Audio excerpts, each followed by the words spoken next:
How to activate La Banque Postale card. La Banque Postale is a French bank created in 2006 as part of the National Postal Service. It provides universal banking services across France, focusing on accessibility, social responsibility, and sustainable finance. First, go to A Banque Postale. Click on Login, then enter your 10-digit identifiant. Click on Continue.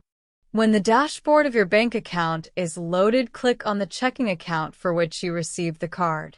On the checking account page, click on Cards, and then on your card. On the card details page, find the Activate card and click on it. Next, confirm that you have received the new debit card. Then you have to enter the full card number, expiration date, and CVV. Now you can see confirmation, which means your new bank card is activated and ready. That's it.